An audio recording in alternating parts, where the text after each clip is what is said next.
कृष्ण अपने बचपन के दोस्तों के साथ हरी घास पर बैठे थे। पास ही सुदामा और बलराम भी बैठे थे। उनके चेहरे पर बचपन की चंचलता थी।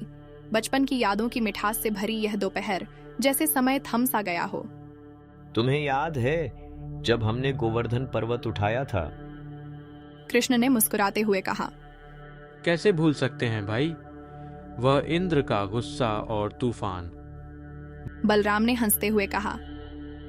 आसमान में काले बादल छा गए थे और इंद्र देवता के क्रोध का संकेत मिलने लगा था। व्रज में हलचल मच गई थी। इंद्र ने अपनी शक्ति दिखाते हुए भीषण वर्षा प्रारंभ कर दी थी, मानो प्रकृति स्वयं क्रोधित हो उठी हो। वह क्षण कितना भयावह था, सुदामा ने याद करते हुए कहा। हम सब डर गए थे। लेकिन फिर भी कृष्ण ने आत्मविश्वास से कहा, हमने हार नहीं मानी। कृष्ण ने व्रजवासियों को शांत किया। उनकी बातों में एक अद्भुत शांति थी। उन्होंने समझाया कि असली शक्ति भक्ति में है और गोवर्धन पर्वत की पूजा करने का सुझाव दिया। उनका आत्मविश्वास और चतुराई सभी को प्रेरित करने वाली थी। भक्ति और विश्वास में ही असली शक्ति है, उन्होंने कहा। तूफान के बीच कृष्ण ने अपनी छोटी उंगली से गोवर्धन पर्वत उठा लिया। व्रजवासी उनके नीचे शरण लेकर सुरक्षित महसूस करने लगे।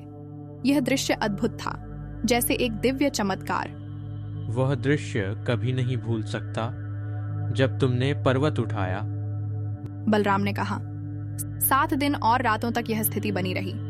अंततः इंद्र ने अपनी गलती का एहसास किया।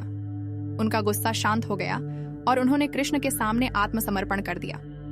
इंद्र के चेहरे पर पश्चाताप था।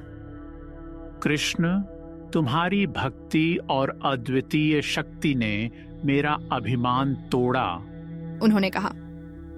तूफान के बाद व्रज में फिर से शांति लौट आई। सूरज की किरणें धरती पर चमक रही थीं और चारों ओर सुकून का माहौल था।